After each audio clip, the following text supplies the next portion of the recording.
சகரியின் புஸ்தகம் 12ஆம் அதிகாரம் 10வது வசனம். நான் தாவீது குடும்பத்தாரின் மேலும், நான் தானியேல் குடும்பத்தாரின் மேலும், எருசலேம் குடிகளின் மேலும், நான் எருசலேம் குடிகள் மேலும் கிருபையின் ஆவியையும் கிருபையின் ஆவியையும் விண்ணப்பங்களின் ஆவியையும் ஊற்றுவேன். கிருபையின் ஆவி விண்ணப்பங்களின் ஆவியையும் ஊற்றுவேன்னு சொன்னார். கிருபையின் ஆவி விண்ணப்பங்களின் ஆவி, விண்ணப்பத்தின் ஆவி இல்ல, விண்ணப்பங்களின் ஆவி. நம்ம அநேக விண்ணப்பங்கள் பண்ணிக்கொண்டே இருக்கணும். கடைசி நாள் இருக்கோம். நம்ம அநேக விண்ணப்பங்களால தேவனிடத்தில் பேசிட்டே இருக்கணும். ஆண்டவர் ஊற்றுன்னு சொல்லியிருக்காரு. அப்ப நம்ம கேட்கணும், ஆண்டவரே கிருபையின் ஆவி விண்ணப்பங்களின் ஆவி ஊற்றுன்னு சொன்னீரப்பா, என் மேல ஊற்றும் ஆண்டவரே. கிருபையின் ஆவிகளை விண்ணப்பங்களாவி ஊற்றும் ஆண்டவரே, ஊற்றும் சொல்லி நம்ம கேட்கணும். நம்ம செவிச்சுட்டே இருக்கணும்னு சொன்னா என்ன வேணும், நம்ம பரிசுத்தாவில மிக மிக நமக்கு அவசியம். பரிசுத்தாவில இல்லைன்னா நம்மளால செபிக்க முடியாது. அவர் நமக்குள்ள இருந்தா பெருமூச்சோடு செபிக்க முடியும். நம்ம கண்ணை முழிச்சு பார்க்கவே மாட்டோம்.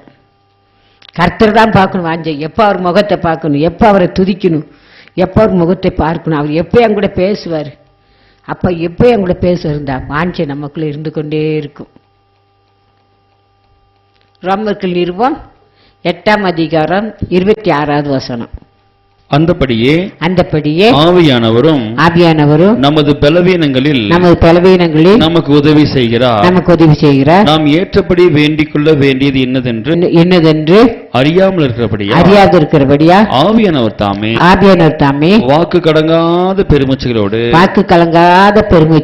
நமக்காக வேண்டுதல் செய்கிறார். பாத்தீங்களா, வாக்கு கடங்காத விண்ணப்பங்களோடு பரிசுத்தாவி நமக்குள்ள இருந்தாருன்னா வேண்டுதல் செய்வார். அவன் எப்பொழுதும் செழிப்பா இருக்கணுமா. நீதிமான் முதலாவது செழிப்பா இருக்காங்க, 2வது கர்த்தர் நம்புறவங்க செழிப்பா இருப்பாங்க, 3வது செம்மையான இதயமுள்ளவர்கள் செழிப்பா இருப்பாங்க, 4வது இடவிடாம செபிக்கிறவங்க செழிப்பா இருப்பாங்க.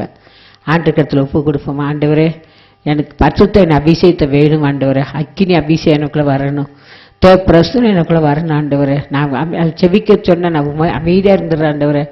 பரிசுத்தால் நிறையாம இருக்கிற ஆண்டவரே, என்னை அக்கினால் நிரப்புங்க, பரிசுத்தால் நிரப்புங்க, தேவல்லமல் நிரப்புங்க, தேவக்கில் நிரப்புங்கன்னு சொல்லி கர்த்தருடைய பாதத்துல கண்ணீரோடு கேட்போம். ஆண்டவரே இறங்கு சுவாமி, எப்படியாவது எனக்கு அபிஷேகம் வேணும் ஆண்டவரே, அக்கினி அபிஷேகம் வேணும், செபிக்க எனக்கு உதவி செய்யுங்கன்னு சொல்லி கேட்போம். கர்த்தர் நிச்சயமா நம்மளை செழிக்க வைப்பார்.